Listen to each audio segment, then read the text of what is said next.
the pay gap that would just even it out at the end of life. Oh, that was a cunning reply.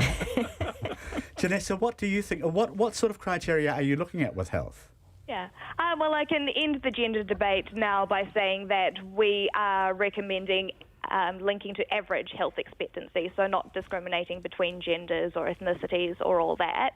Now, I actually understand that this introduces new problems in the fact that health expectancy is variable, but average health expectancy at least gives some indication of the years of healthy life people are receiving at the moment and the fact that it's improving over time.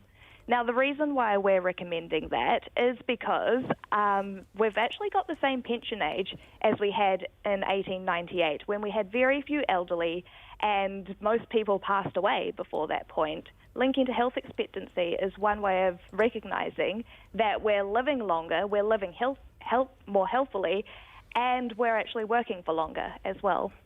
I know we go back to conversations we've had before, but a lot of people don't want to work past 65 in hard manual jobs. I mean, they're happy with it being 65 and they're happy just downing tools and collecting it then. It's not that everybody sits at desks and can cheerfully work till age 72, is it? Oh, I totally agree, and I have lots of compassion for these kinds of people.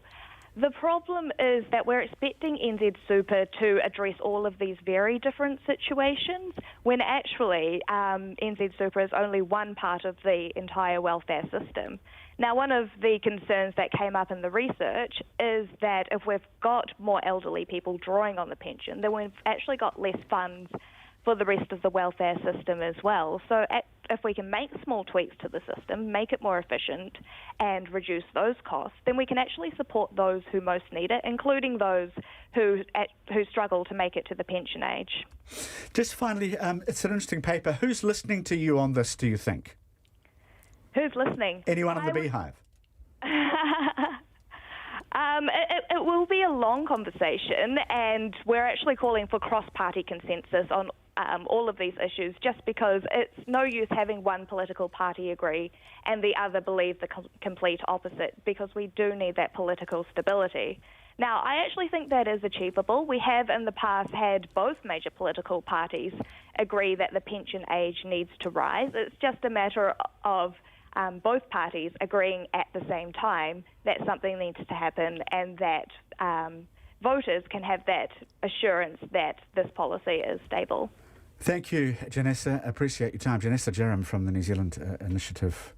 Surely the point, says Paul from Porirua, of retirement is to enjoy the later part of your life. If you only get super when you are unhealthy, then what is the point? Yeah, and I just really have a problem with the inequities in the health expectancies. You know, if we can sort out the health inequities, then we could apply that system. But I just think it's to have an average health expectancy and apply that is really unfair to some big groups in our population. It's going to be harder, but the conversation probably is just starting. Yeah. It's a good one to be having. I still think my gender pay gap idea is pretty good, though. I think I'll support that, definitely. Women should get it sooner. That conversation's just starting, but this one's ending for the day anyway. Sanjay Kumarasingham, thank you very much for your company on the panel again. Thank you, Joe. Nikki Besant, you too, nice to see you. Thanks for coming in.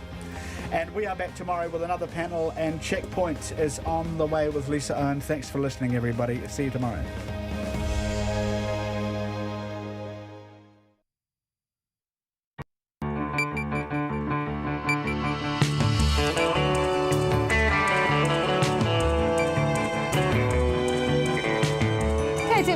Mai koe ki te irirangi o Aotearoa. You're listening to Checkpoint. I'm Lisa Owen. On tonight's program, where is Grace Millane? Police launch a missing persons investigation after the 22-year-old British backpacker vanishes while travelling the country during her gap year.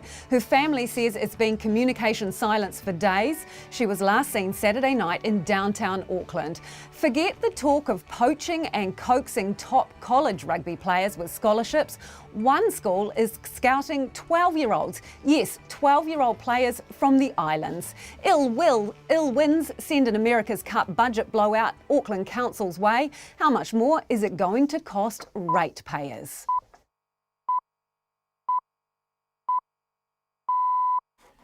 RNZ News at 5. Kia ora, good afternoon. Ko Katrina Batanaho. The police say there's no evidence of foul play at this stage in the disappearance of a 22-year-old English backpacker.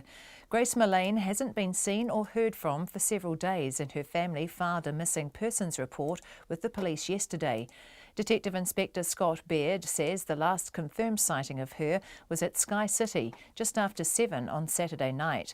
She was wearing a black dress and white shoes. Mr Baird says Ms Mullane's lack of contact with her family is out of character. He says the longer she's missing, the more worrying her disappearance is.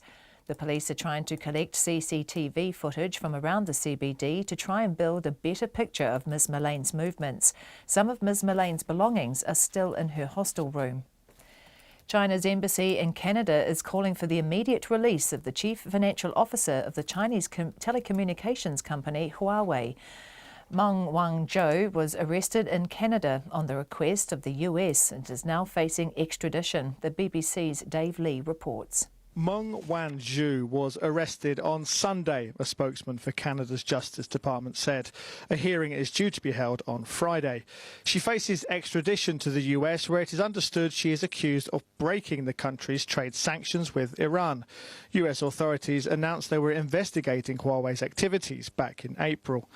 In a statement, Huawei said it had been given very little information regarding the charges and was not aware of any wrongdoing by Ms Meng. Dave Lee reporting. A number of countries, including New Zealand, have barred Huawei from involvement in next-generation mobile phone rollouts, citing security risks. The government is stressing it wants the police to do everything they can in regard to the Anne-Marie Brady case. The Canterbury University professor says her office and home have been broken into and her car tampered with since she published a paper on Chinese political interference last year. The police are still investigating, but more than 150 international experts have signed an open letter accusing the government of being dismissive. The Prime Minister, Jacinda Ardern, says she'll ask the Police Minister to follow up with officers. We, of course, have to be mindful of their independence.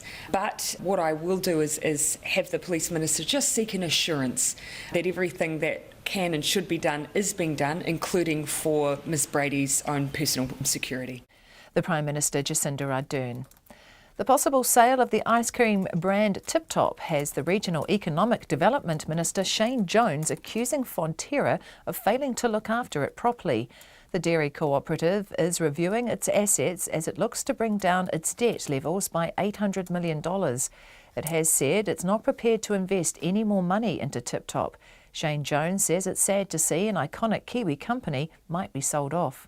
It makes me think that they have not been good stewards of such key national brands. I think that also they need to take, as they sell the ice cream business, they need to take a knife to their own executives. Shane Jones. Auckland councillors have voted to give an extra $14.5 million of ratepayer money to pay for cost overruns for construction of the America's Cup Village. It follows higher than forecast costs for the wave breaks and dredging works on the waterfront. The government has also promised $22.5 million towards the extra costs, but only on the condition the council pitch in too. The Wellington Regional Council has told a select committee it's prepared to dump the hub and spoke model at the centre of its problem-plagued bus network revamp. The council will do a route review next year, and today the National MP Nicola Willis asked the chairman, Chris Laidlaw, whether the council would listen if the public said the controversial new model had failed. If that were the conclusion, then we would act on it. Chris Laidlaw. The council has confirmed its total spend on the bus contracts has dropped $6 million under the new system from $89 million to $83 million. An estimated 2,000 Destiny Church supporters have rallied at Parliament demanding access to prisons for their rehabilitation programs and millions of dollars in funding. The leader of the church, Brian Tamaki, says his Man Up and Legacy programs have helped hundreds of people turn their lives around, many after spending years in the criminal justice system. Here's our Deputy Political Editor, Chris Bramwell. Brian Tamaki delivered a petition to the Justice Minister Andrew Little, calling for access to prisons and immediate operational funding. Mr Little says the government's open to working with Destiny Church, but it will need to go through the proper channels like other rehabilitation providers. Mr Tamaki says the government's throwing money around on things like pine trees, so it should give some to his programs. Atu i te whare pārimata ko Chris Bramwell. It's 5:05.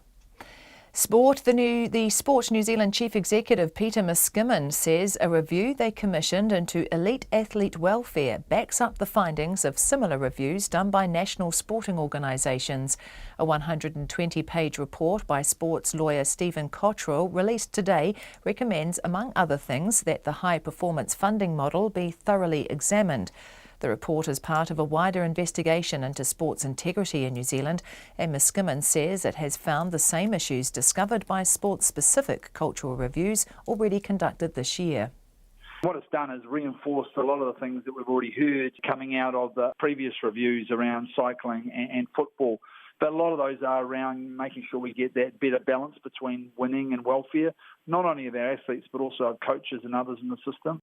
Sport New Zealand Chief Executive Peter Miskimmin. The Black Caps will head into day 4 of the third and deciding test against Pakistan in Abu Dhabi this evening on 26 for 2 in their second innings, still trailing the hosts' first innings total by 48 runs.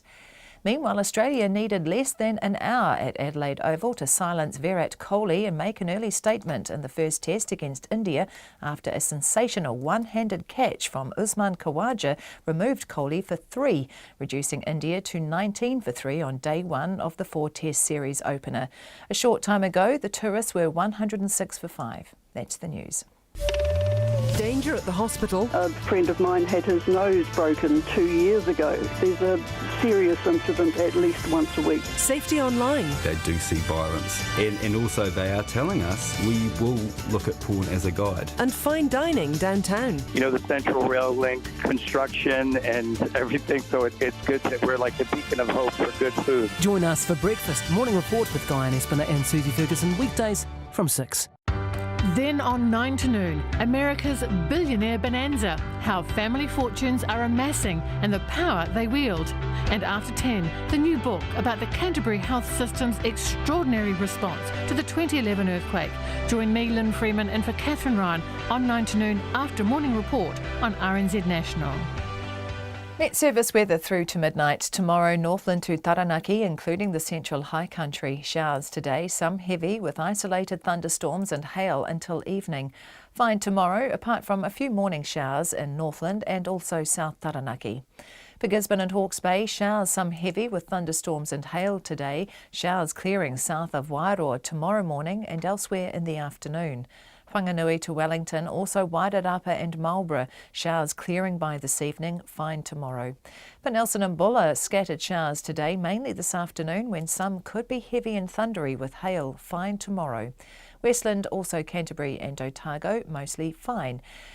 Fiordland and Southland, mostly fine, however, scattered rain developing about the fjords in coastal Southland tomorrow, and for the Chatham Islands, cloudy periods with 1 or 2 showers. It's 5:08 and you're listening to Checkpoint. Thanks, Katrina, and I'm Lisa Owen. Coming up on Checkpoint, Fonterra looks to sell Tip Top and its forecast payout to farmers dropped for the 3rd time. And intermediate schools scout the Pacific Islands looking for schoolboy rugby players. But we begin tonight with a public appeal for missing British backpacker Grace Millane. A short time ago, police held a press conference to appeal for sightings of the 22-year-old who has not been seen since 7:15 p.m. on Saturday night. The alarm was raised when Grace's family in the UK couldn't make contact with her for her birthday last Sunday. Police say her father Declan is on his way to New Zealand and more than 20 staff have now been assigned to the case. A few minutes ago, Detective Inspector Scott Baird told me that what the police were combing through is CCTV footage looking for sightings of Grace, who was last seen wearing a black dress and white Converse-type shoes. What we know is that Grace Millane arrived in New Zealand in late November. She was last seen on the 1st of December, that was Saturday, at 7:15 p.m. at Sky City, and we have CCTV footage of that. Who's with her? There's a number of people around, and we're trying to try and locate those people and speak to them. We don't know if they're actually associated. So what happens when she leaves Sky City? Well, part of the investigation obviously is to seize CCTV from around the city and then to view it, and that takes some time. So that's what the investigation is focused on at the moment, as well as finding out a little more detail about Grace herself in terms of her bank records, etc. So after she leaves Sky City, you have not yet picked her up on any other CCTV footage yet? No, we have her leaving, and that's what we're trying to do. We're trying now to locate and track where her movements are. Is she on her own when she leaves? At this stage, we believe so, but we're just keeping an open mind about that. All right, so she was staying in a central Auckland hostel. Are all her belongings still there?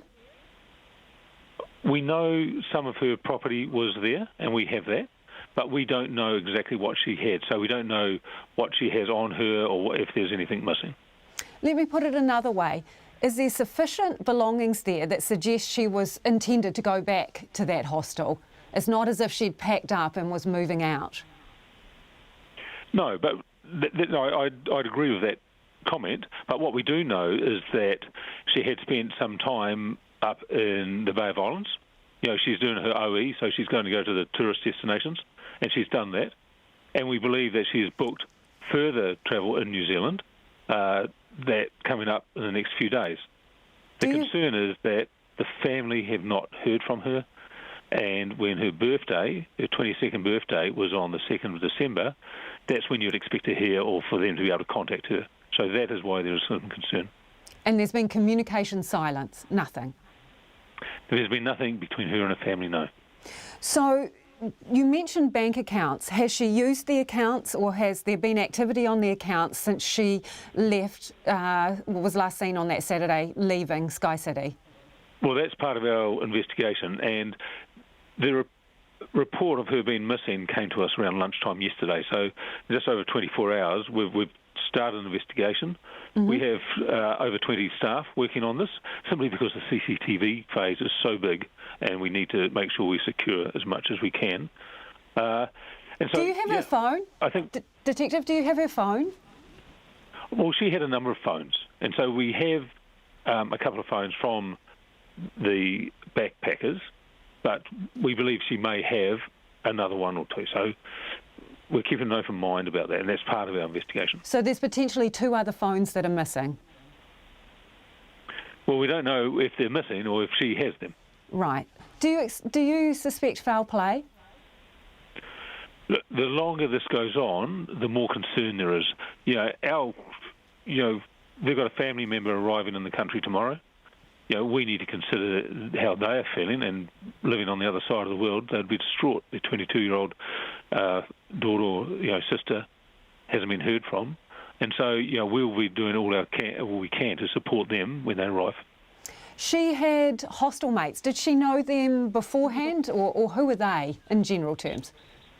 Well, I can't go into obviously specific details, but we have spoken to those that shared the room with her. Were any of them out with her on that night? No. Okay. So I imagine that now, this point in time is absolutely critical. What do you need the public to do? We have released a photo of the CCTV footage when she was last seen, and she was wearing a black dress with some white, what we believe are Converse shoes. Now, anybody who has seen Grace in that clothing around Auckland City in the CBD on that Saturday night, please come forward and tell us. That is Detective Inspector Scott Baird, who is heading up that missing persons investigation. And the police say anyone with information about Grace's whereabouts should call 09 302 6970. That number again, 09 302 6970. The Kiwi favourite Tip Top looks likely to be sold off by its owner Fonterra, but the dairy giant is keen for it to stay in New Zealand hands. Fonterra's confirmed it's looking at the future of its only ice cream brand as part of an asset review that aims to cut its debt by $800 million. And the company also downgraded its forecast payout to farmers for the third time. Kim Savage has more. Here is a country that can't be beat. It's on the faces of the people you A famous campaign from a famous New Zealand brand. Tip Top's trumpet ad from the early 90s, featuring a 16-year-old Rachel Hunter, would become a Kiwi classic. But Tip Top hasn't always been locally owned. In 1997, it was bought by a West Australian food processor before Fonterra took back the reins in 2001. Today, the Dairy Cooperative's Chief Financial Officer, Mark Rivers, confirmed it might be time to say goodbye. It's the only ice cream business we have in the world. It's one that's done well, but it's just the time is right now for us to look at that as a business and just to consider all the options. The dairy giant says Tip Top now requires more investment than it's willing to make, but it does want to see the ice cream brand remain a New Zealand-based business, so that'll be factored into its decision-making. The assessment of Tip Top's value to Fonterra comes as part of the cooperative's detailed review of its assets. It said it wants to reduce its debt by $800 million by the end of the financial year. Regional Economic Development Minister, New Zealand First MP Shane Jones, suggests that as Fonterra looks to dump assets, it should also take the knife to its own executive team. Tip Top's a key feature of New Zealand's identity, the fact that it's been hocked off to enable Fonterra to recover from its China debacle. It's obviously a rocky road ahead for us, but I'm gutted by that. Proceed with caution is the message from Southland dairy farmer and Fonterra supplier John Kennedy. He says the company needs to think very carefully about selling off such an iconic brand. I don't want them to throw the baby out with the bathwater, making wholesale changes just because there's a bit of negative publicity out there. I think it's really important for Fonterra to be very considered in the changes that they're making. Fonterra's review of Tip Top comes as no surprise to market commentators. ANZ's agricultural economist Susan Kilsby says Tip Top has been a fairly profitable business for Fonterra over the years. But it is good to see Fonterra being realistic about making some changes and being quite proactive in making these changes now and getting on with it. News of Tip Top's potential sale wasn't the only update Fonterra delivered today. It also lowered its forecast milk payout for farmers to between $6 and $6.30, down from a range of $6.25 and $6.50, saying global milk supply was continuing to outstrip demand. As for what parts of the business will end up on the block, the dairy giant says the final word from its strategic review is still months away. For Checkpoint, this is Kim Savage. Boys as young as 12 are being brought over from the Pacific Islands to boost the rugby performance of intermediate schools. Controversy erupted yesterday after the principals of at least 10 Auckland schools said they would be boycotting games against St Kentigern College next year because it had recruited 5 players from other schools for their 2019 First 15 competition. And while St Kent's is challenging the validity of that boycott, tonight Checkpoint can reveal intermediate schools are scouting for rugby players as young as 12 to bolster their talent for national competitions. Te Puke Intermediate decided a few years ago to borrow 2 players each season from schools in Fiji. Rugby Academy Director Darren Harvey says the boys come on scholarship for 2 terms before they're sent home, and he told me Fiji was the obvious place to search for talent. We sat on the banks, we thought, what can we do to revive rugby in our region, which was so proud? We thought Rugby Academy would be one thing, and the second thing that we thought we would do was,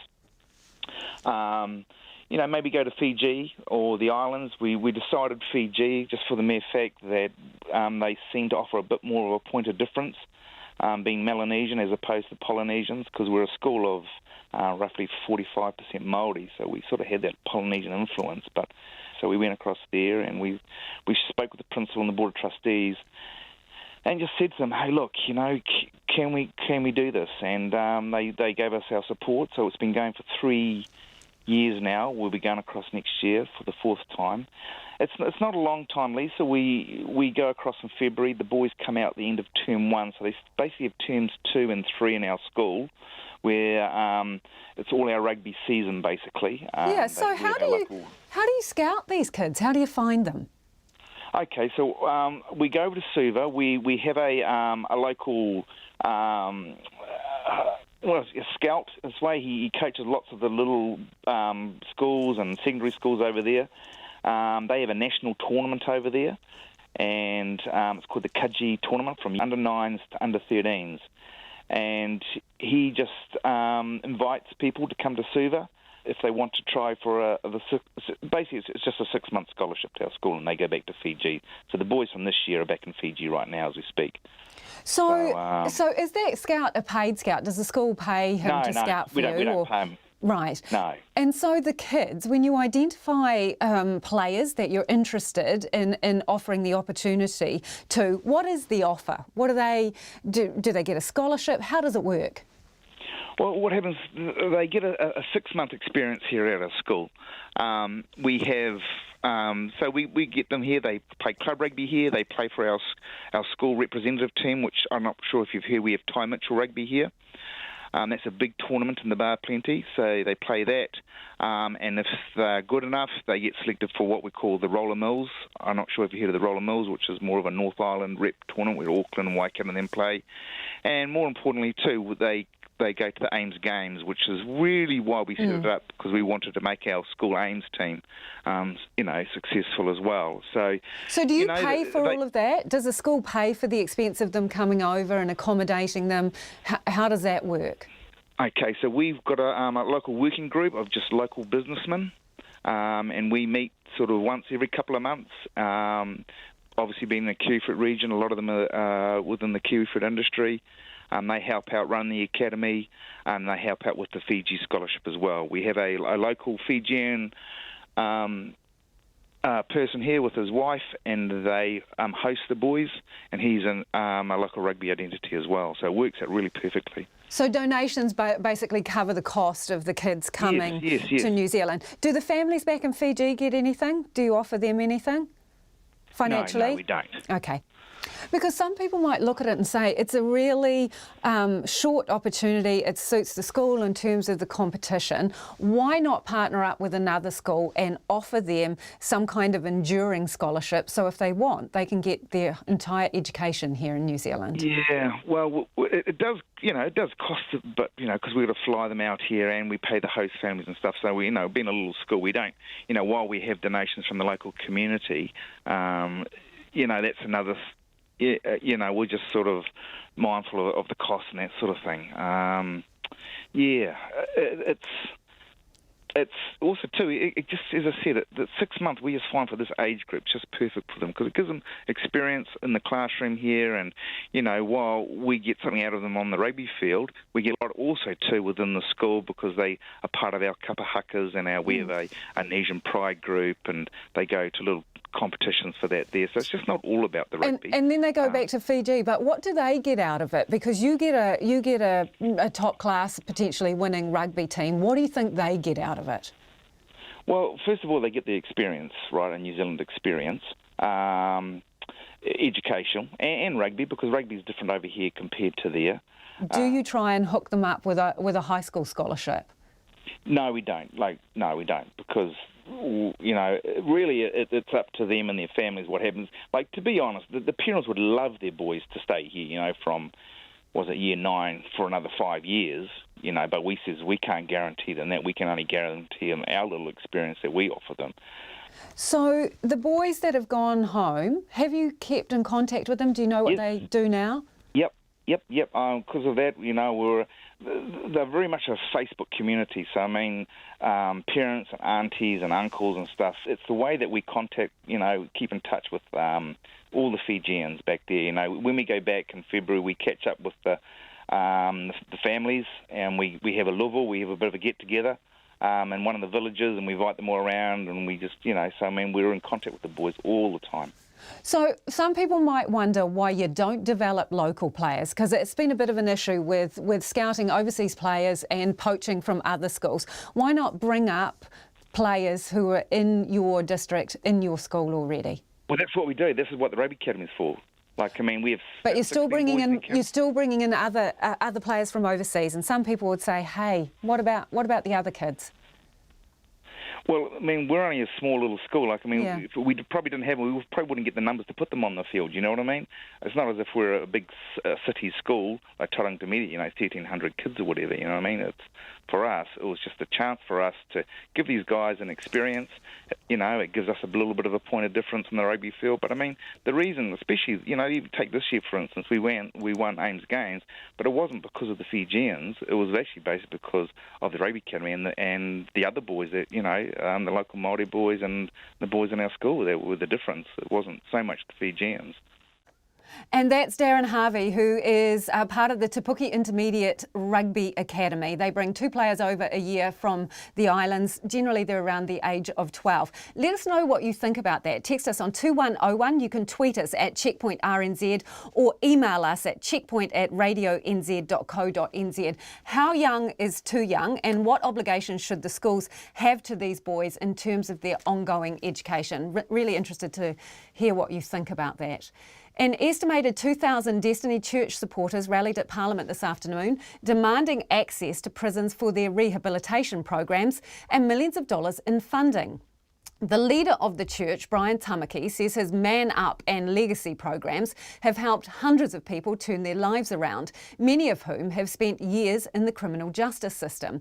But despite putting on a powerful rally and the Justice Minister saying he's open to working with the church, Mr Tamaki is unwilling to formally apply for access to prisons or for funding the way the other rehabilitation providers have to. Here's our Deputy Political Editor, Chris Bramwell.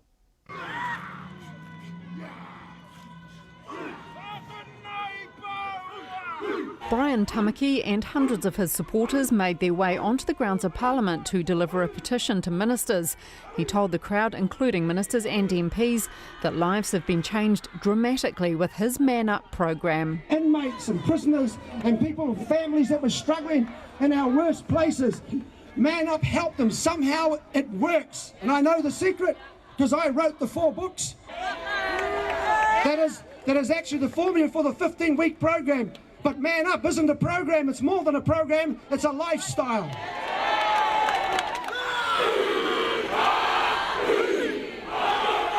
Man Up's website describes the 15-week program as a link to a brotherhood, which helps men identify and understand issues in their lives and work through them for a more stable future. Ex-president of the mongrel mob, Toku Kopu, is 57 years old and says Man Up changed his life. I mean, I was a violent offender, a repeat offender. I've been in and out of prison since I was 12. And now I'm 2 years clean. I'm able to focus better now. I changed all my friends to positive people. Yeah, just surrounded myself with a lot of people that are in the same predicament as me, came forward. Yeah, and Man Up helped me with that. Mr Tamaki claims his programs have been refused access to prisons and had their funding applications rejected. But the Corrections Department says it's never received a formal application from Destiny Church to deliver Man Up or Legacy in prisons. And the Justice Minister, Andrew Little, says the church has also never applied for funding. I'm not trying to point the finger of blame here. Let's just understand what it is, the issues are, what it is, the issues are for him and his Man Up program, and let's see if we can pull something together that certainly helps the government achieve its objectives, which is reducing family violence, doing whatever we can, and reducing the numbers of folks going to prison. The Employment Minister, Willie Jackson, says if Destiny Church goes through the proper channels, then they'll be able to get into prisons and get the funding they need. And I think that's the problem here, that they actually haven't gone through a formal process in terms of applications. Then the ministers can look at it probably seriously. So, let's see what they come up with. Mr Tamaki, however, appears unwilling to play ball. Go through the channels. Well, how come the Prime Minister can sign a $30 million just like that, not even consulting, to the Papua New Guinean government, and they misuse it, and they got billions of dollars for pine trees, and they're just one pine tree, they want billions of dollars for pine trees. I'm talking about just a little bit of money for people, But you can have what's the difference between a pine tree? Correct channels. That's right. I can't wait for that. I've been waiting for 20 years. So you're not going to apply?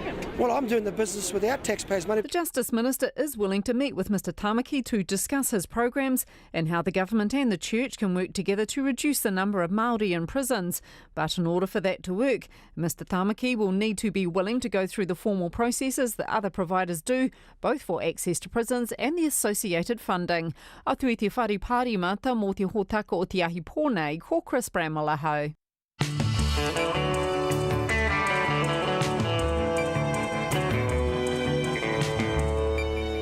Coming up, Canada arrests the chief financial officer for the Chinese telco Huawei, why immediate action is being called for on elite athlete welfare, and how quick thinking helped save a herd of calves from rising floodwaters. Don't forget, we would love your feedback, especially on poaching and scouting of schoolboy rugby players from here and overseas. Some of those kids are as young as 12 years old. Don't forget, you can text us on 2101. You can tweet us at Checkpoint RNZ, or Facebook us at Checkpoint, or email us at checkpoint@rnz.co.nz. But first, here's Katrina Batten with the headlines. The police say they have no evidence so far of foul play in relation to a missing English backpacker. Grace Mullane has been missing for several days and a missing persons report was filed yesterday. Detective Inspector Scott Baird says the last confirmed sighting of the 22-year-old was at Sky City in Auckland on Saturday night. The Prime Minister is telling the Police Minister to make sure officers are doing everything they can in relation to the case of Canterbury University professor Anne-Marie Brady. She says her office and home have been broken into and her car tampered with after she published a paper on Chinese political interference. In an open letter, more than 150 international experts accused the government of not taking the matter seriously. Jacinda Ardern says she has asked Stuart Nash for assurance that police are doing all they can for Ms Brady's safety. The Chinese embassy in Canada is demanding the immediate release of the chief financial officer of the Chinese telco Huawei. Meng Wanzhou was arrested at the behest of the US and is now facing extradition. US media reports that Huawei is under investigation for possible violations of US sanctions against Iran. The Wellington Regional Council is open to dumping a controversial hub at the centre of its problematic revamp of its bus network. The chair, Chris Laidlaw, says if next year's review finds the hub model needs to be replaced, the council will act on that. And the council revealed it has saved $6 million on the bus company contracts with the new network. Chief Executive Greg Campbell said the total spend has dropped to $83 million. The Regional Development Minister Shane Jones is accusing Fonterra of failing to look after Tip Top properly as it floats the possible sale of the ice cream brand. The dairy cooperative is trying to down its debt levels and says it's not prepared to invest any more money into Tip Top. Shane Jones says it's sad to see an iconic Kiwi company might be sold off and the company should have fewer executives. Those are the headlines. I'm back at 6. Thanks, Katrina. Let's go to business now with Nona Pelsier. Nona, economic worm is starting to turn, you say, with the gap between the north and south of New Zealand expected to close. What's happening? Well, I can say, first of all, it's not me who's saying it. No, it's the chief economist at Westpac, Dominic Stevens. He says that the worm is turning. And the reason he says that is that the economic data that they collect for the country is actually, when you start looking down into it, it's different from one region to another. And so they publish a survey every quarter. Not a survey. They publish a report every quarter where they look at the differences in the various regions. And they've come up with an interesting finding. So for a long time, probably since 2017, 2018, we've seen, export-led regions doing very well versus, say, Auckland, where housing prices have made it less affordable. Also, in Waikato, there's been some issues there too, and northern regions. And they've not done as well as the southern parts of the islands, both Wellington and then further south where dairy prices had rebounded. So it's changing now. We've gone back to, we saw recently a consumer survey where sentiment was improving. Consumer sentiment, distribution of goods and services are really centered in Auckland. So Auckland is coming back And the other regions are likely to stay about the same, but that gap is going to close. So we're going to see more growth in the regions that have been kind of sluggish over the last little while. And I spoke with Dominic Stevens, and so he had this to say. Recently, the New Zealand economy slowed hard during 2017 and into early 18, but if you went to the likes of Otago or Hawke's Bay and talked about a slowdown, they didn't know what you're talking about. And in fact, if you get down into the regional detail of the New Zealand economy, you find that the slowdown was pretty much entirely a Canterbury and Auckland phenomenon, and perhaps some regions near Auckland. Other parts of the country were actually accelerating during that period. The southern part of each island was really bounding ahead. Now, I think that's still the case now, but the worm is starting to turn. I think Auckland and nearby regions in particular are starting to catch up with some of the dynamism that has already been evident in the southern part of each island. There you go. And of course, he talked a little bit about more rural regions and what's going to happen there. So we know that dairy prices have come off, and the Farmgate milk price that Fonterra pays has just been revised down. And so that these kinds of things are going to put a bit of a damp down some of the enthusiasm in those particular regions. But that will be offset by increased government spending and, of course, the Provincial Growth Fund. Yep. So overall, we're still going to have a pretty good economy. Looking ahead, though, beyond the next 12 months, things will definitely turn for the whole of the New Zealand economy, and that's because of a downturn in population growth. And really what that is New Zealanders leaving New Zealand. More of them are leaving, and that is going to have some impact, for example, in areas where they've had a lot of construction, and now they're not going to have as much, say Wellington, for example, whereas in Auckland, we still have critical shortage of houses for the existing population, and that's going to carry on for some time. And what else has been going on in the markets today, Nona? Well, I guess the situation with Huawei has definitely had an impact. Yeah. There's no question about that. And certainly it's coming through in Asia. And of course, the U.S. market was closed overnight because of George Bush's funeral? That's right. Yep. And so we don't know exactly how that's going to play out in the United States, but you can bet it's not going to be good. I'm betting. I don't know for certain. Anything can happen overnight, as you know. These markets are volatile, and that uncertainty is really unsettling investors, certainly in Asia. We haven't seen Europe open yet, but you can expect that to carry on. A lot of red everywhere. New Zealand's not doing too badly. We fell more than 0.25% today, which isn't really too bad considering in Australia they were down about 0.5% at the same time. So we fell 23 points to 8,758. Now, you mentioned earlier Fonterra. They've announced some changes. Yeah. Their share price ended down at 1 cent to $4.70. So the market was kind of, I guess, already pricing in whatever they heard from Fonterra today. The New Zealand dollar is mixed, and that's interesting. We're up against the Australian currency because the Australian currency is more exposed to the trade worries that are going on right now. But we were down a bit, so that's 95 cents Australian we're trading at, which is, quite a rise, and been hanging on to that, yes. And 68.6 US cents, so we're down slightly there, and 53.1 British pence, and that's also because of what's been going on with Brexit. So much uncertainty everywhere, no matter what part of the world you're looking at. So Keeps you gainfully employed, Nona. It certainly does. That is Nona Peltier with Business. The Chinese embassy in Canada is calling for the immediate release of the chief financial officer of the telecommunications giant Huawei. Meng Wanzhou has been arrested in Vancouver on the request of the US and is now facing extradition. Elizabeth Brown has this report. Ms. Meng is a daughter of Huawei's founder and is considered corporate royalty. Her arrest is reportedly related to violations of US sanctions on Iran.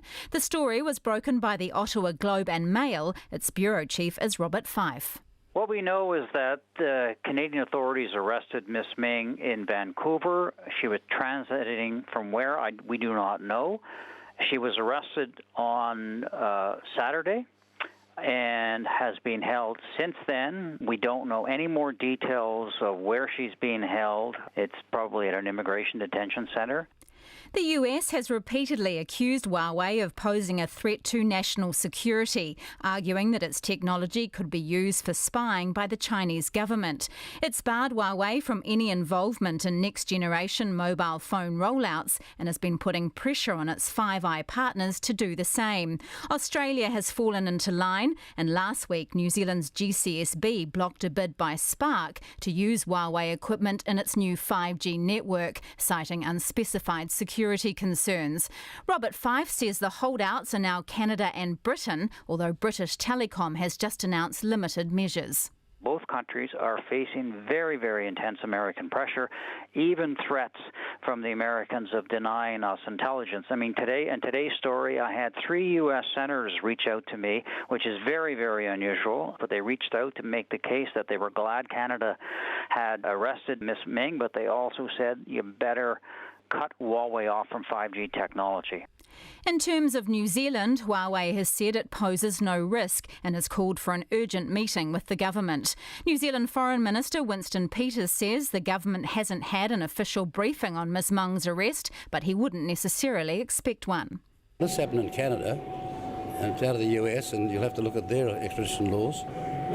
I suppose it will turn on the merits of the case. Tensions don't escalate if someone is guilty, they escalate if someone's innocent. The Prime Minister, Jacinda Ardern, too, had little to say. It's not a matter for me to really comment on it. It has no bearing, obviously, on the process that we're going through with our TICSA regulations, which are still mid-process.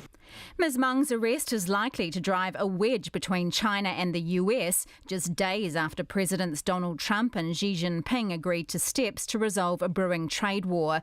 In a statement, Huawei has said it has been provided little information about the charges Ms Mung is facing, adding that it was not aware of any wrongdoing. But Robert Fife says China is already sending a strong diplomatic message to Canada. The Chinese ambassador and 4 members of the National People's Congress were supposed to be at our Commons Foreign Affairs Committee tomorrow. They cancelled that as sort of a message. If you don't play ball with us, that relations are going to get sour really fast.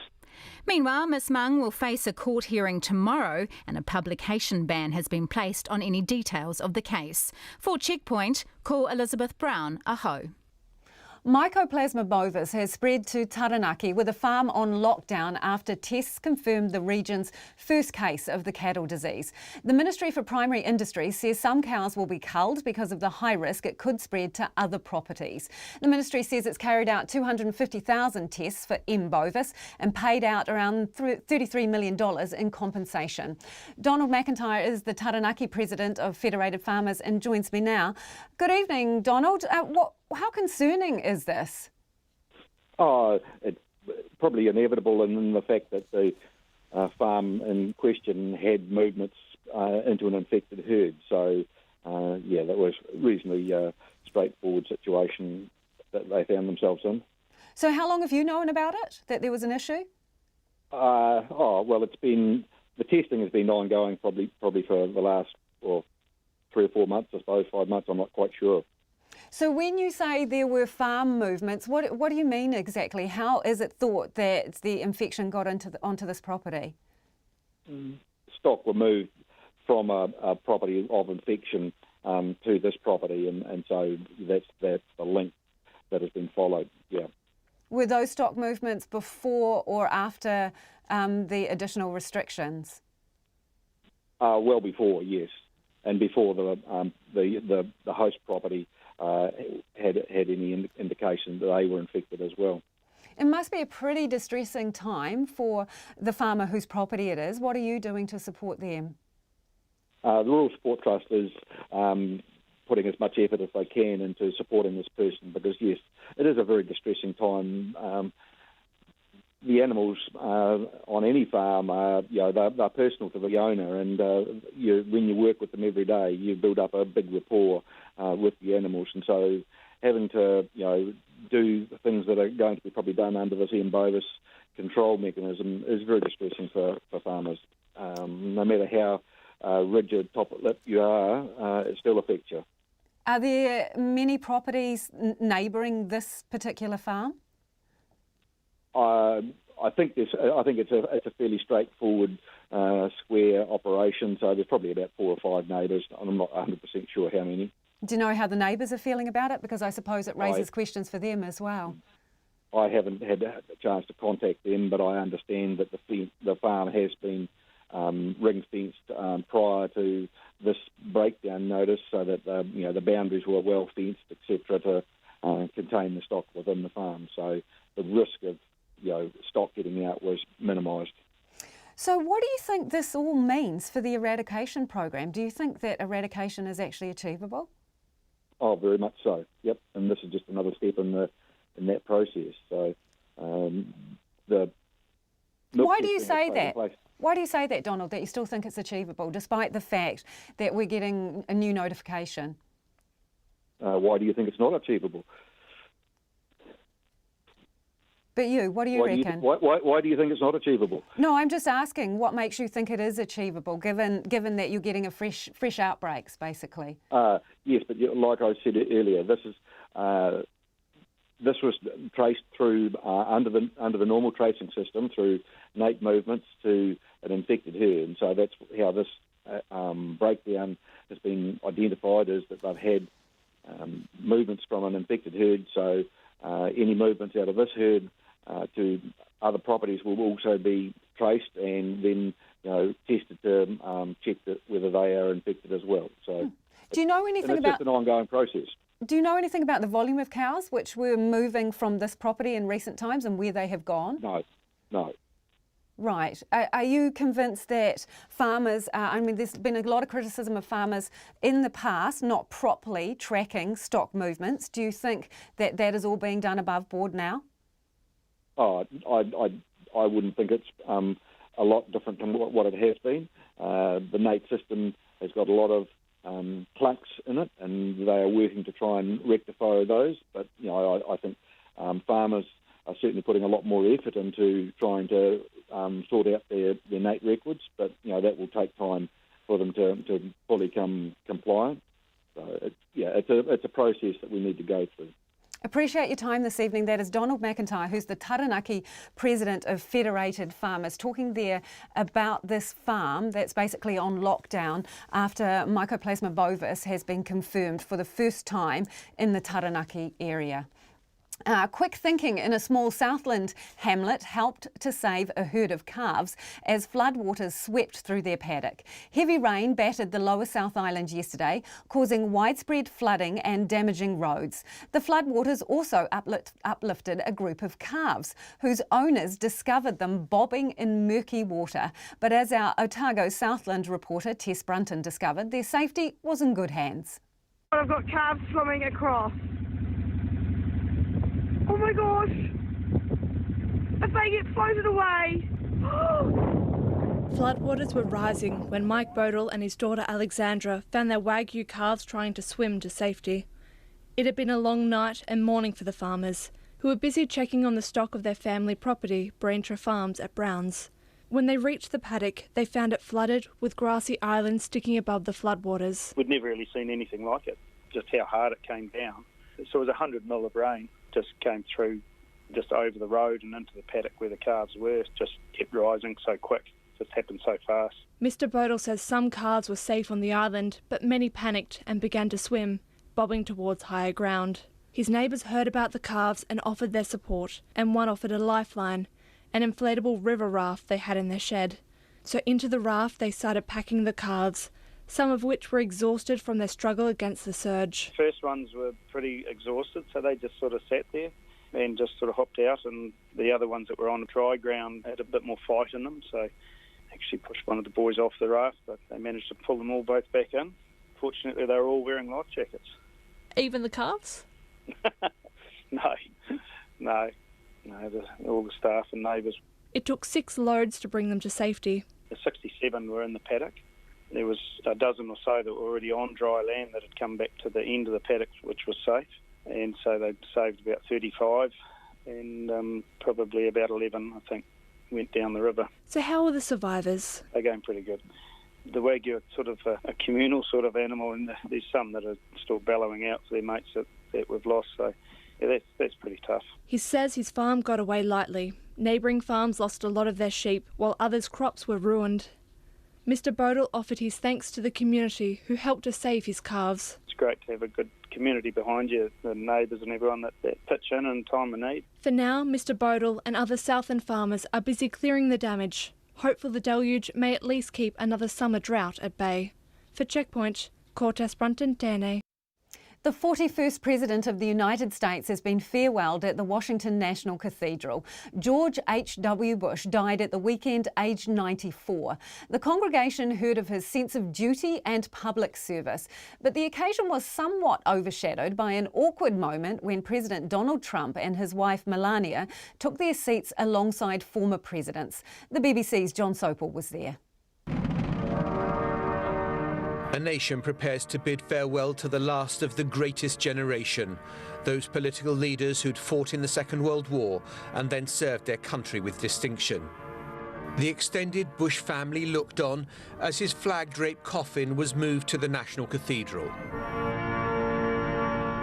Among the mourners, Prince Charles representing the Queen, and Sir John Major, Prime Minister during the First Gulf War and close friend of George H.W. Bush. The German Chancellor Angela Merkel had come, ever grateful for the role that President Bush had played in the reunification of her country. And in the front pew, all the living former US presidents were there. And of course the serving president, Donald Trump too, who until George H.W. Bush's death had been so disdainful of the Bush family. But on this day of national mourning, it was also a rare day of national unity for a divided country. Unity there may have been, warmth there wasn't, the body language as chilly as the December day outside. The eulogy was delivered by his son, the former President George W. Bush. It was pitch perfect, mixing humour and pathos. I said, "Dad, I love you and you've been a wonderful father." And the last words he would ever say on earth were, "I love you too." To us, he was close to perfect, but not totally perfect. His short game was lousy. He wasn't exactly Fred Astaire on the dance floor. The man couldn't stomach vegetables, especially broccoli.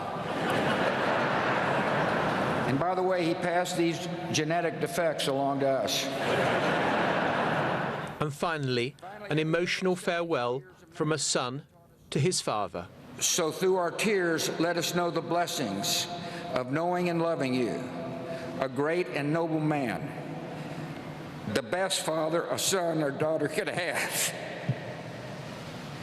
And in our grief, let us smile knowing that Dad is hugging Robin and holding Mom's hand again. As president, George H.W. Bush had said he wanted to see a kinder, gentler nation, something not at the forefront in 2018. The end of an era indeed. John Sopel there, and President Bush will be buried tomorrow in Texas next to his wife Barbara, who died in April. The husband of a woman whose disappearance has been at the centre of the popular Australian podcast series Teacher's Pet has been charged with her murder. Lynette Dawson disappeared on Sydney's northern beaches 37 years ago. 70-year-old Chris Dawson, a former rugby league player, was arrested at his home in Queensland yesterday and was extradited to Sydney today, where he appeared in court. The former PE teacher moved his schoolgirl lover into the family home just days after his wife went missing. The BBC's Fatima Al-Kassab has more. Lynette Dawson was reported missing by her husband, former Newtown Jets rugby league star Chris Dawson. The Teacher's Pet, an investigative podcast series by the Australian newspaper, brought global attention to the unsolved case of Lynette Dawson's disappearance. He said, I was going to get a hitman to kill Lynn, and he rang me and said, Lynn's gone, she's not coming back. I just want justice, and I'd love her little girls to know she didn't leave them. Lynette was 33 years old when she went missing in Sydney's northern beaches in 1982. Her body has never been recovered. The case was reopened in 2015, and now, despite the failed search of the family's former home earlier this year, fresh evidence has emerged, including information discovered through the podcast. This has led to the arrest of her husband, 70-year-old Chris Dawson. He denies killing his wife, with whom he had 2 children, and claims she abandoned her family. An inquest in 2003 found that Mr. Dawson, a former high school teacher and rugby league star, had engaged in sexual relationships with teenage students during his marriage. The podcast, which has been listened to by more than 27 million people since May, details the pair's troubled marriage leading up to the disappearance. It also highlights shortcomings in the police response to the case, prompting an apology from the state's police commissioner. That is Fatima El-Kassab with that report. Chris Dawson did not apply for bail in court today. Oh, sorry, he did apply for bail, but that was actually refused. Let's get to some of your feedback now. This is on our earlier interview regarding the Te Puke Intermediate Rugby Academy. They bring over about 2 players a year from Fiji. The players are 12 years old and they stay for 2 terms before going home after the rugby competition is over. This person says, do Te Puke Intermediate and their financial partners put as much effort and funds into girls' sports? Can't tell you the answer to that, but what we do know is that the academy took in one of their first female players this year, the Rugby Academy. I think it is a brilliant idea, this person says, giving the kids a chance to experience overseas life with the security of knowing it's not for too long. If their ability in sport gives them opportunities that would not usually arise, then they should be grasping them with 2 hands. Thanks for that. We're getting a lot of feedback and keep it coming, and we'll get to more of that a little later in the show. A wide-ranging report into elite athlete welfare in New Zealand says immediate action is needed to prevent the issue reaching a crisis point.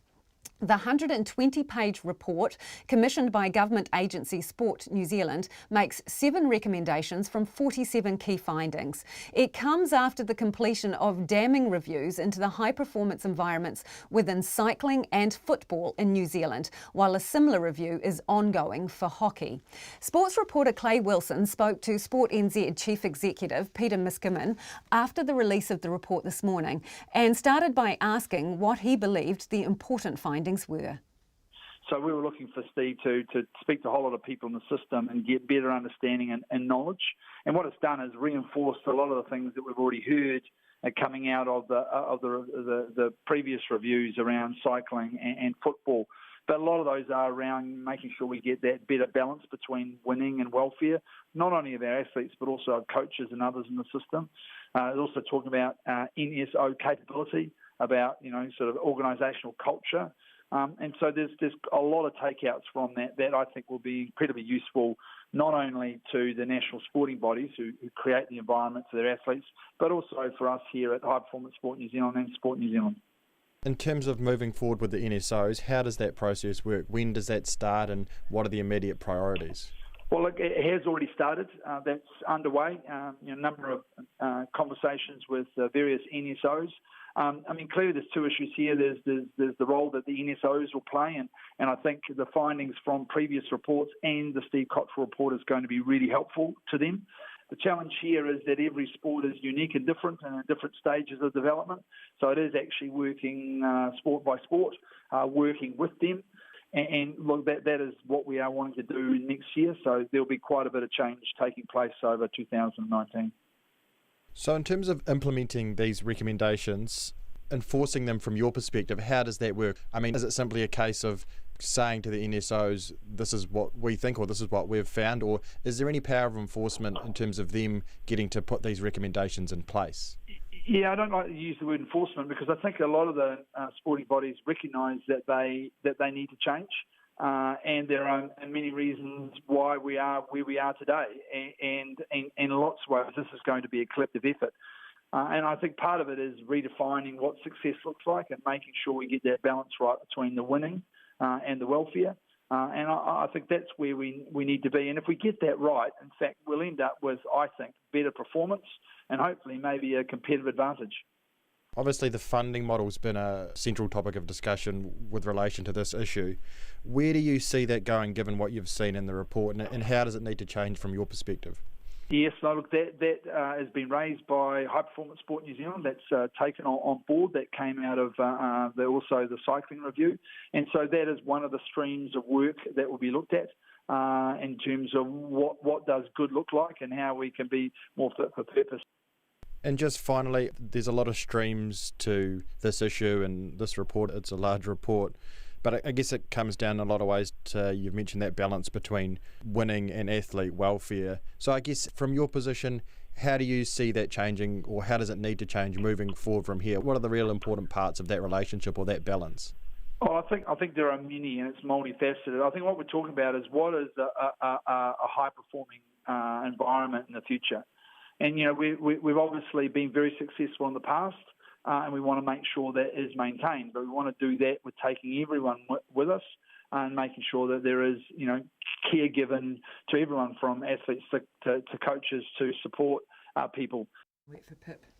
And that is Sport NZ Chief Executive Peter Miskimmin speaking there to Clay Wilson following the release of a wide-ranging report into elite athlete welfare in New Zealand. Time for some more of your feedback now. Returning to our earlier interview regarding Te Puke Intermediate School's Rugby Academy. They bring in a couple of players from Fiji every year. This person says Te Puke's got it right. Good for the local kids and the boys from Fiji. No money involved and long-lasting relationships established. Quite different from St Kentigern, whose motive is to win at all costs, says this person, including bribing local kids to dump the schools that have nurtured their talent. Ugh, they say. But from the other side of the fence, Michael says the Te Puke coach made it very clear it's all about success, nothing about participating. For every boy from outside of the school catchment that comes to play, a boy from inside the catchment misses out. Dump it, he says. Ban it. Thanks, Michael. RNZ News at 6. Kia ora, good evening. Ko Katrina Batten aho. The detective leading the search for a young British backpacker who's been missing since the weekend says the family are distraught. They filed a missing persons report on 22-year-old Grace Mullane with the police yesterday, and her father is travelling to New Zealand. Detective Inspector Scott Baird says the last confirmed sighting of her was at Sky City in Auckland just after 7 on Saturday night. He says there's no evidence of foul play at this stage. We're dealing with her family. Obviously they're on the other side of the world and they're distraught, so we're having to give them support and give them as much information as we can about our investigation. Mr Baird says Ms Mullane's lack of contact with her family is out of character. He says the longer she's missing, the more worrying her disappearance is. The Foreign Minister, Winston Peters, says the government has not been briefed on the arrest of the chief financial officer of the Chinese telecommunications company Huawei. Meng Wanzhou has been arrested in Vancouver at the request of the US government, reportedly in relation to violations of US sanctions on Iran. She's now awaiting extradition to the US. A number of countries, including New Zealand, have barred Huawei from involvement in next-generation mobile phone rollouts, citing security risks. Mr Peters says he was aware of the development, but has received nothing officially. This happened in Canada, and it's out of the US, and you'll have to look at their extradition laws. I suppose it will turn on the merits of the case. Tensions don't escalate if someone is guilty, they escalate if someone's innocent. Winston Peters, the Chinese embassy in Canada, is calling for Ms Meng's immediate release. The Prime Minister is directing the Police Minister to ensure officers are doing everything they can regarding the Anne-Marie Brady case. The Canterbury University professor says her office and home have been broken into and her car tampered with since she published a paper on the influence of the Chinese Communist Party in the Pacific. The police are still investigating, but more than 150 international experts have signed an open letter accusing the government of not taking the matter seriously. Jacinda Ardern says the government must be mindful of police independence, but she wants the Police Minister to seek an assurance that police are doing everything they can, including for Ms Brady's safety. The possible sale of the ice cream brand Tip Top has the Regional Economic Development Minister Shane Jones accusing Fonterra of failing to look after it properly. The dairy cooperative is reviewing its assets as it looks to bring down its debt levels by $800 million. It has said it's not prepared to invest any more money into Tip Top. Shane Jones says it's sad to see an iconic Kiwi company might be sold off. He says it makes him think Fonterra has not been a good steward of such key national brands. The minister says the company should have fewer executives. The people of Parihaka have received $9 million in compensation for enduring one of the most violent Crown invasions in New Zealand's colonial history. About 100 members of the community gathered in Wellington today to restore their relationship with the Crown. Te Anawa Hurihanginui reports. Nearly 2,000 colonial troops invaded Parihaka in 1881, where they seized about 3 million acres of land, raped women and desecrated homes. Now the descendants of the Parihaka chiefs, Te Whiti o Rongomai and Tohu Kākahi, who were imprisoned following the invasion, have come to Wellington to sign a reconciliation agreement. The Minister for Māori Development, Nanaia Mahuta, says this will allow the community to improve its infrastructure and move on. A Crown apology was made to Parihaka last year. Ko te aniwa, hurihanga nui aho.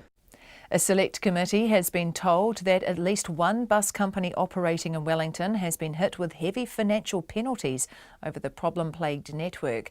But the Regional Council won't say how much.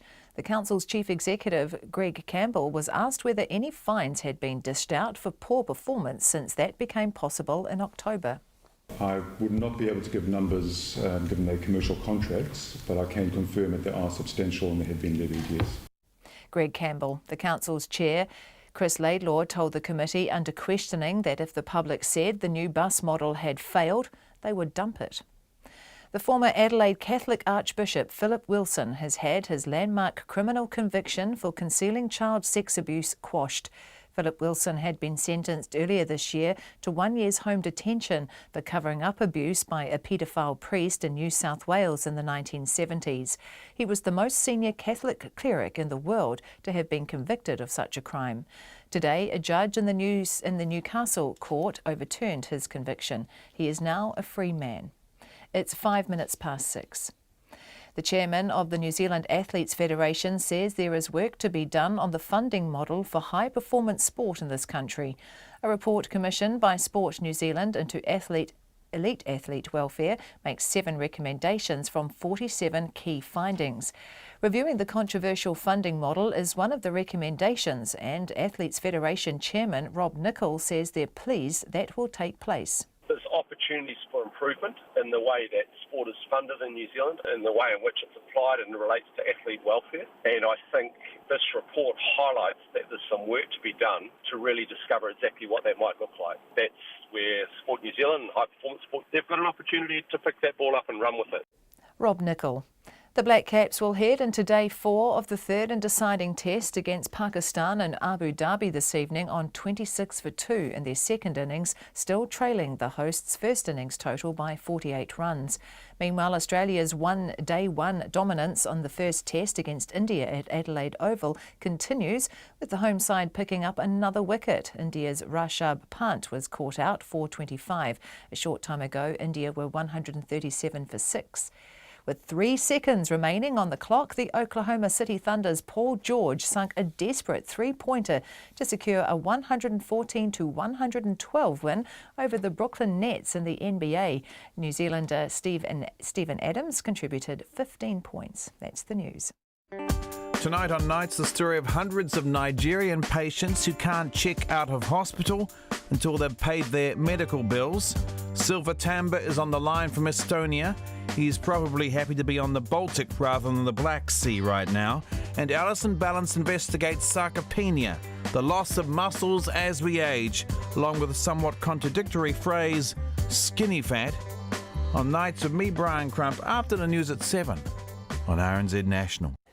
Skinny fat. Met Service weather through to midnight tomorrow, Northland to Taranaki, including the central high country. Showers today, some heavy with isolated thunderstorms and hail until evening. Fine tomorrow, apart from a few morning showers in Northland and also South Taranaki. Gisborne and Hawke's Bay, showers some heavy with thunderstorms and hail today. Showers clearing south of Wairoa tomorrow morning and elsewhere in the afternoon.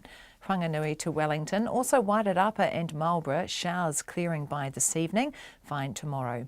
For Nelson and Buller, scattered showers today, mainly this afternoon, when some could be heavy and thundery with hail, fine tomorrow. Westland, also Canterbury and Otago, mainly fine. Fiordland and Southland, mostly fine, however scattered rain developing about the fjords and coastal Southland tomorrow. And for the Chatham Islands, cloudy periods with 1 or 2 showers. It's 6:08 and you're listening to Checkpoint. Thanks, Katrina. And I'm Lisa Owen. The police say there's no evidence of foul play at this stage in the disappearance of a 22-year-old English backpacker. Grace Millane hasn't been seen or heard from since Saturday evening in Auckland, and her family filed a missing persons report with the police yesterday. Tom Furley reports.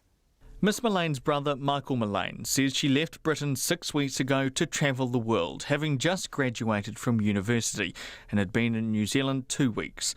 But the family became worried when they hadn't heard from her, including on her 22nd birthday on Sunday. It's really out of her character not to talk to us. We chat as a family on the WhatsApp probably every day, not necessarily about what Grace is up to, but sort of, general chit-chat, and everyone would be involved.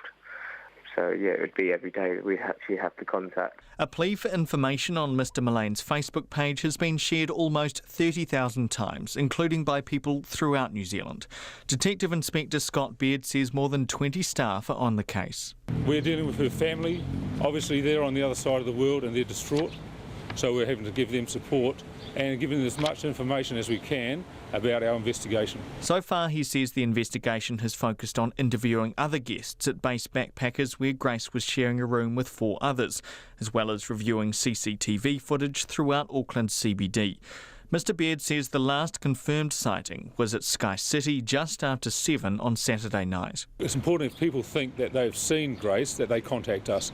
I know a lot of those will be unconfirmed sightings, but it's important that we know, because it could fit into a jigsaw puzzle, and that could be one piece of the jigsaw. A number of Miss Millane's belongings are still in her hostel room, but Mr Beard wouldn't go into details about what those items were. Look, the longer this goes on, the more concerning it is. At the moment, we don't have any evidence of foul play, but we're keeping an open mind.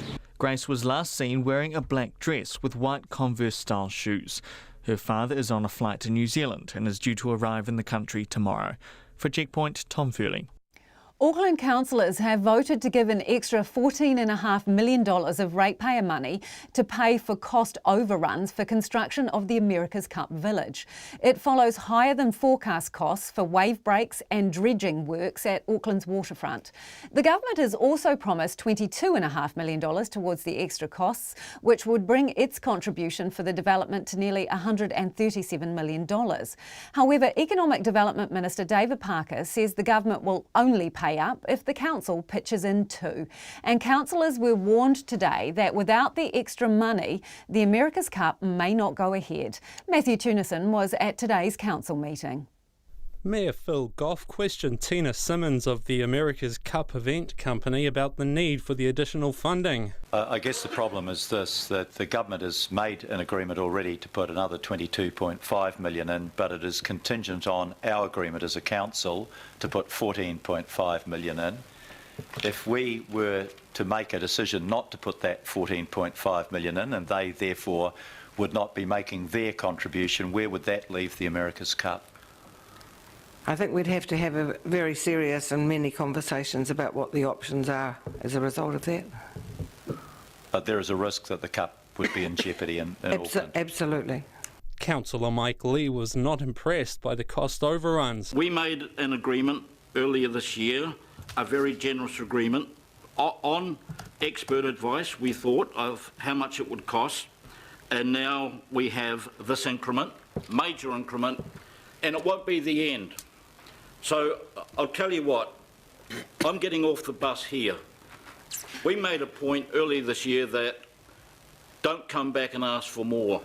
And so it looks like that advice wasn't taken as being serious. Well, from me it was serious, and therefore I'm not going to support another cent extra for the America's Cup. The initial cost estimate overrun was actually $99 million, but after the government and council demanded a review, it went down to $29 million. Councillor Wayne Walker was amazed that the initial estimate could be so far off. He questioned what benefits the extra money would actually give to Auckland's ratepayers. We're up to our debt limit, and if I'm making the assumption, and it may be wrong, that there actually isn't any revenue generation from this additional capital, so we're not getting anything back to help fund our cost of capital. What follows is that the debt implications of this project mean that we're going to actually have to pull debt funding of other projects. Councillor Christine Fletcher said she would support the additional funding, but not before giving the government and the developers a stern telling off. I say it's a bloody great shame that we're having to pay a bit more money, but I think we are going to have a really good event, and it's time now to get in behind this, but be on notice, Mr CEO. Do not come near us with host venue agreements. Do not come near us with owners' agreements or any other agreements, because you've hit the limit in terms of tolerance from the ratepayer. All but 4 councillors voted in favour of providing the additional funding. For Checkpoint, Matthew Tunison. As Iraq marks 1 year since Islamic State was driven out of the war-torn country, Iraqi Christians in New Zealand are hailing their own war hero. Auckland-based Father Douglas Al-Bazi was kidnapped and tortured by Islamic terrorists before running a refugee centre for thousands of people fleeing religious persecution and threats of brutal murder. He now lives in Papatoetoe as chaplain to the Catholic Chaldean community here and is preparing to travel around the country to conduct Christmas celebrations. But he says his people back home are suffering a genocide and discriminated against when trying to gain refugee status and reach countries like New Zealand. Our reporter Alex Perrottet and cameraman Nick Monroe have this exclusive story. So the bomb actually just blew, and I found myself, even with this elephant body actually, but the bomb pushed me on air a couple meters away. They just loaded like that, and click, click, with empty one. And I hear one of them, he said, "Bring the hammer." So suddenly something hit in my face. And I realized that there is one of the teeth inside. When I found the blood, and one of them, he said, "Don't worry, you have a lot of teeth, and we have all the night."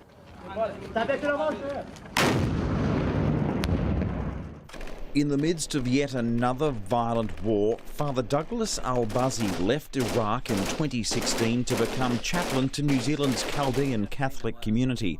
He returned once in 2017 to visit his parents and brother and reached the ruined city of Mosul as Islamic State were being finally forced out. But now he says it's too dangerous to go back. Iraq is a country where war is a way of life and where any hiatus between violent foreign invasions is feared even more. 200,000 civilians have been killed in the last 15 years as armies fight insurgents and coalitions of Western forces get involved in a centuries-long fight within factions of the Muslim world.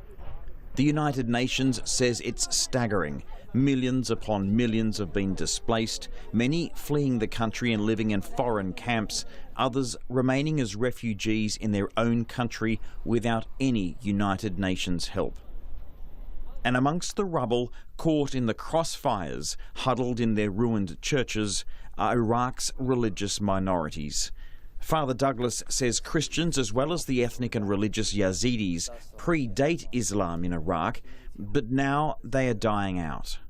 When the last war started, we thought that is the time freedom will come to Iraq. But day by day, actually it was just only dream. And that dream in reality became nightmares, even daymares. The shock and awe of the American invasion toppled Saddam Hussein, but left a power vacuum during which insurgents started targeting their own. One by one, churches were bombed.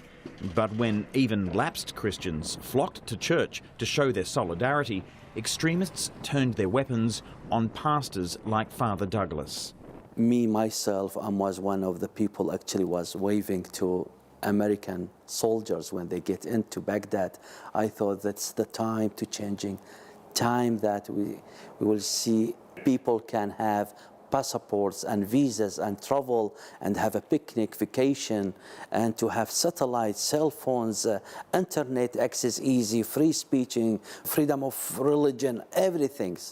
And we were just actually a dream one by one they start attacking priest, because attack the shepherd, so the sheep will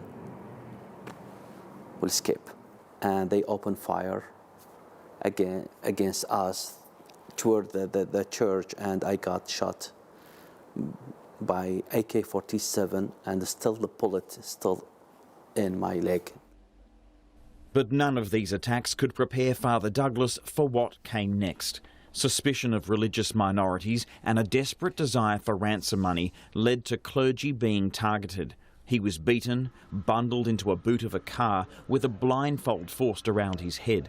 Disoriented and dazed, bloodied and bruised from a knee kicking him in the face, he was taken into a house and left in an old toilet room for 9 days, the first 4 days without any food or water. They took me to the ugly XWC, and it was really stinky, and it was my cage.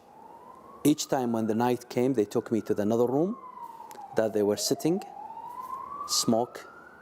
I called that ugly room also because they are watching Quran, one of the channel, Quran, showing Quran 24 hours. And especially when I go there, just they make it louder. Sometimes I know that they are going to took me to that room when they make it the voice louder. And I told them why you are doing this. And they say, just in case if you are going to shout, no one will hear your voice. And also to showing to the neighbors that we are religious people, we are listening to Quran 27 hours. And no one will hear us. Smart people. But the mild-mannered priest says his faith gave him confidence and he was able to cut through his fear and reach out to his captors. Each day, they took me to the ugly room, a lot of questions, they hit me a lot. They bring me back. The day follow, because the day group, they came to me, ask for forgiveness. And they were asking me a lot of questions. I remember one of them, he was asking me, because his wife actually called him and he said, she's always keeping calling me during the day, how many times? And I must tell him, come on, be nice with her. Time to time, text her, tell her, good morning, honey, how are you today? Like that. They will like this, you know. So I'm a spiritual father to them. So I told them, I'm going to consider myself, I am with you as a picnic. It was completely wrong to say picnic to the terrorist people. And they hit me here, again to my face. And they hit my back and they broke the disc in my back. And each time in my life, when something happened, I just ask myself, you know, when I complain for anything in my life, when I complain, just remind myself, do you remember what happened those 9 days? Oh, yeah, okay, so I take my life easy, you know. Some injured, actually, maybe they cure, but what they call that, will remain forever. The scars. The scars will remain forever. Those scars still remain here in New Zealand. He always sleeps with a bottle of water next to his bed and often has the lights on.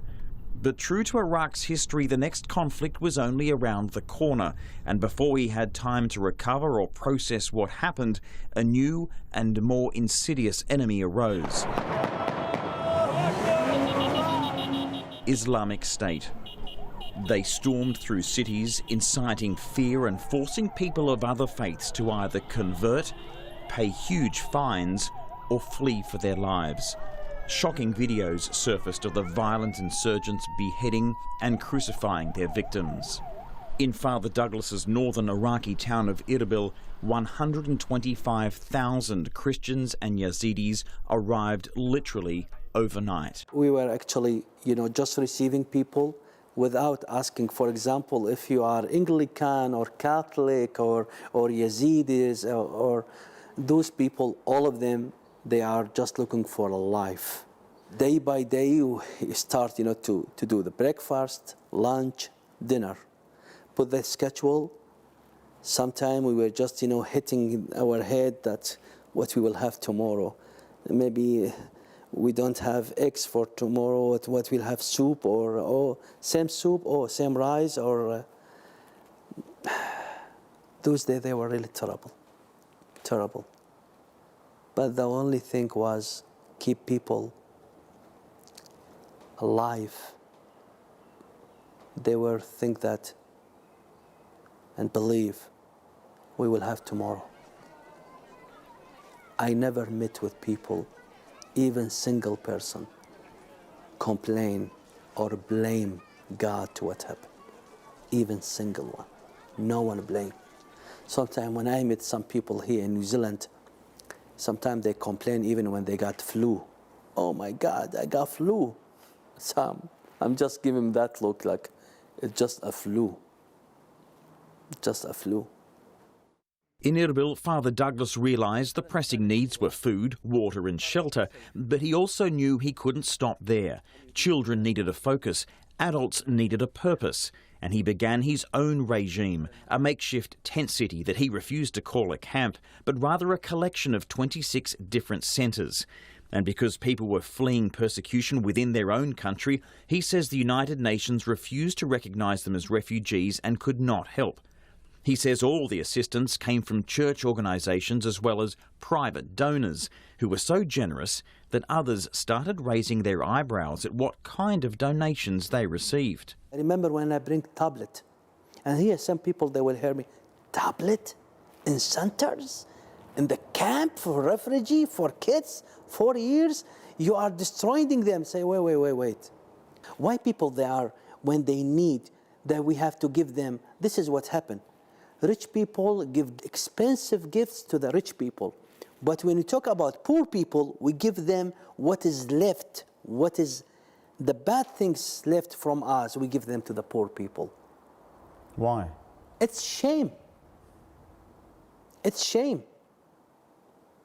That's why in Iraq or in Arab countries, what is missing there, they don't have leaders. Those actually, we cannot actually find them in supermarket. We have to raise them from now. Here in New Zealand, Father Douglas cares for 300 Iraqi Chaldean Catholic families, some of them refugees. He says discrimination against religious minorities like Christians and Yazidis doesn't end when they flee Iraq. He says they wait in refugee camps in bordering countries where they are pushed down the bottom of the visa queue when trying to move to countries like New Zealand.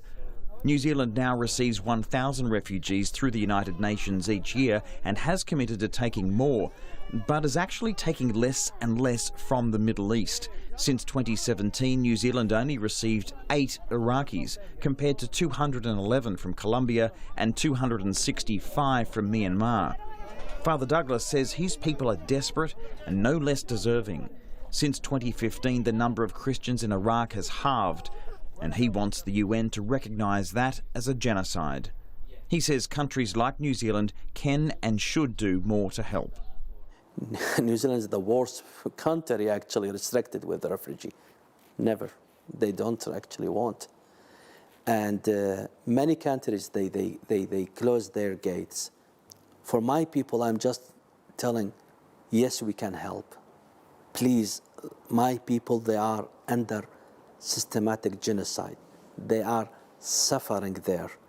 And even we are 300 here, with the help of the government, help of the church, local church here, we can receive more people.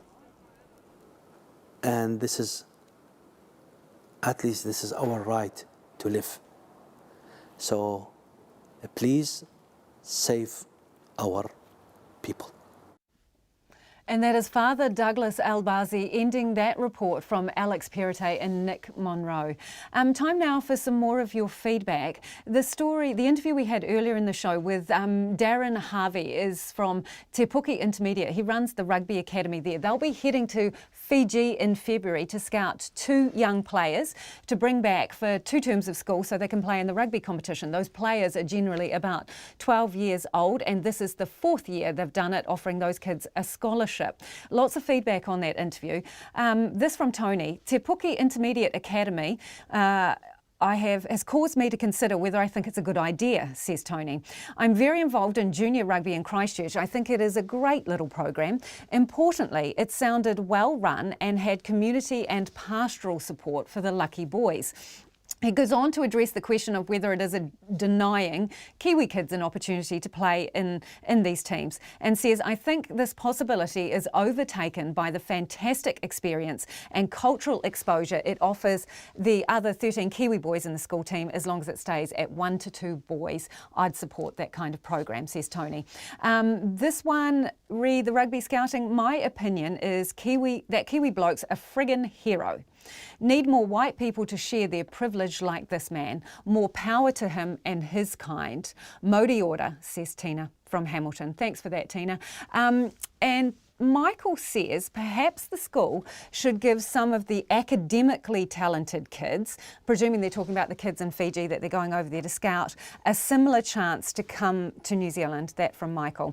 Rugby poaching is not just an Auckland issue, says this person. In Hawke's Bay, the big Hastings and Napier schools entice good players from Wairoa and Central Hawke's Bay, thus depleting those schools. Then cast them adrift if they get injured or don't turn out to be as good as expected. And moving on from rugby, Destiny Church, they held a rally today. They want to get into the jails with their rehabilitation program, Man Up. This from Jay Spencer, who's texted us. You never talked about the effect of Man Up on women. Knowing Destiny Church's history, it was always about men leading and women following, this person says. Seriously? Is that what New Zealand is all about? Thank you for your feedback this evening. We'll catch you again tomorrow. That's Checkpoint. RNZ News headlines at 6:30. The family of a young British backpacker, Grace Mullane, is reported to be distraught over her disappearance in Auckland last weekend. The people of Parihaka say they can finally start to heal after today's reconciliation ceremony with the Crown, 137 years after colonial troops invaded the Taranaki settlement. Destiny Church has rallied at Parliament today demanding access to prisons for their rehabilitation programs and millions of dollars in funding. The Police Minister has been directed to make sure officers do everything possible to keep Canterbury University professor Anne-Marie Brady safe. And Fonterra has whipped up opposition with news it may sell Tip-Top ice cream, including biting criticism from Regional Development Minister Shane Jones. Our next news and weather is at 7. My mum was in jail, my dad went to jail. I had basically